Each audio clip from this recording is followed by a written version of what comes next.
حضرت بایزید بستامی کہتے ہیں کہ میں نے اپنی ماں کے آگے ہاتھ جوڑے، میں نے کہا امی تجھے راضی کروں یا رب کو راضی کروں؟ تو اپنے حق مجھے معاف کر دے، اللہ کو میں راضی کر لیتا ہوں۔ ماں نے کہا جاؤ پتر میں اجازت دیتی ہوں۔ گئے جنگلوں میں ذکر و فکر میں لگے رہے، تنہائی میں اس کو یاد کرتے رہے، دن رات ذکر کے چراغ روشن رکھے۔ 12 سال گزر گئے حق کی تلاش میں۔ ایک دن واپس بستام کے قریب سے گزر رہے تھے، خیال آیا چلتے چلتے ماں کو سلام کر جاؤں۔ دروازے کو دستک دینے لگے تو اس خیال نے ہاتھ روک لیا کہ ساری زندگی ماں کو سکھ تو دیا کوئی نہیں، اب دکھ بھی کیوں دینے لگے ہو؟ رات کا ایک پہر بیت گیا ہے، سردیوں کی لمبی رات ہے، ماں بستر میں لیٹی ہوگی، تیرے لیے اٹھے گی، دروازہ کھولے گی۔ دروازے کے ساتھ ہی لگ کے بیٹھ گئے اور ساری رات کاٹ دی، اس خیال سے کہ ماں کو تکلیف نہ ہو۔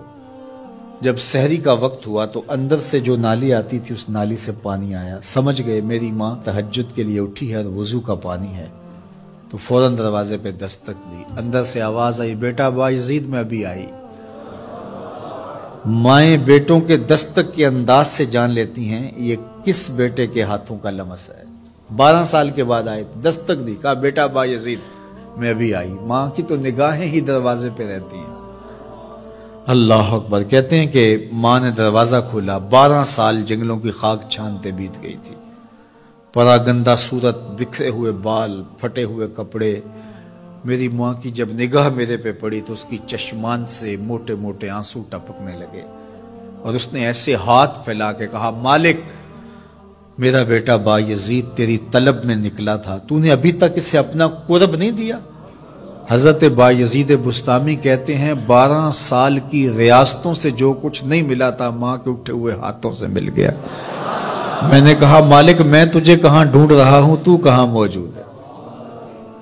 تو ماں باپ کی رضا اللہ کی رضا کا دروازہ کھولتی ہے۔ جن لوگوں کے ماں باپ ناراض ہیں اور وہ جا کے پیر صاحب کی خدمت کرتے ہیں اور میاں ماں کے قدم چومو، باپ کی ٹانگیں دباؤ، ان کی خدمت کرو، تمہارے پہلے مرشد وہ ہیں، ان کو راضی کرو، پھر کسی شیخ کامل کی صحبت میں آنا، دیکھو کیسے دل کی بند کھڑکیاں کھلتی ہیں۔ ایک مرشد تو ناراض کر رہا ہے اور دوسرے مرشد سے تمہیں کیا ملے گا؟ تو راستہ یہیں سے کھلے گا۔ والدین کو کبھی ناراض نہ کرو، والدین کو کبھی دکھ نہ دو، والدین کو کبھی تکلیف نہ پہنچاؤ، اور والدین کو بھی چاہیے کہ اپنی اولاد کو اپنا نافرمان نہ بنائے۔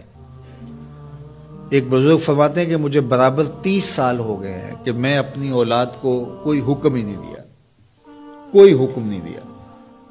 کوئی چیز مجھے چاہیے بھی ہوتی ہے تو میں بصیغہ امر نہیں کہتا، بلکہ ایسے ہی بات کر رہی ہے۔ پانی چاہیے تو یہ نہیں کہتا بیٹا پانی لے کر آؤ، میں ویسے ہی کہتا ہوں پیاس لگی ہوئی ہے، تو اگر وہ سمجھ جائے اور وہ خود لے آئے تو اچھی بات ہے، لیکن اگر وہ نہ لائے تو میں نے اس کو حکم ہی نہیں دیا، امر ہی نہیں کیا، تو اس امر کی مخالفت ہی لازم نہیں آئے گی۔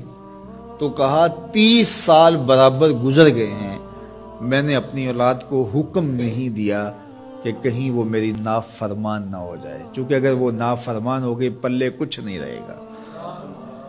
جو اولاد ماں باپ کی نافرمان ہوتی ہے وہ ہوا میں بھی اڑیں، وہ چرخ پہ بھی جھولیں، وہ زمین پہ گرنے والی ہوتی ہیں، کبھی کامیاب نہیں ہو سکتی وہ اولادیں جو ماں باپ کی گستاخ، بے ادب اور نافرمان ہوتی ہیں۔ وہی اولادیں سرخرو، کامیاب اور کامگار اور بامراد ہوتی ہیں جو ماں باپ کی خدمت کرتی ہیں، ماں باپ کی دعائیں لیتی ہیں۔ وہ ایک بچہ ماں باپ کے پاؤں دبا رہا تھا، تو ایک بچہ ایک بر اعظم میں، دوسرا دوسرے بر اعظم میں، تیسرا تیسرے بر اعظم میں بڑے بڑے کاروبار کر رہا تھا۔ تو کوئی اس کا دوست ملنے آیا، اس نے کہا کہ اس نکمے کو بھی کہیں بھیج دو، فلاں جو ہے وہ یورپ میں ہے، فلاں امریکہ میں ہے، وہاں اتنی بڑی کمپنی اس نے کھولی ہوئی ہے، اس نکمے کو یہاں بٹھایا، اس کو بھیج دو، یہ تو نکمہ کسی کام کا نہیں۔ کہا یہ نکمہ ہی تو میرے کام آ رہا ہے، کہ نکمہ ہی تو میرے کام آ رہا ہے۔ تو اولاد خوش نصیب ہے کہ اپنے ماں باپ کی خدمت کرے اور ان کے ساتھ حسن سلوک کرے۔ دین کی بات پھیلانا صدقہ جاریہ ہے، ثواب کی نیت سے ویڈیو کو شیئر ضرور کیجیے۔ جزاک اللہ۔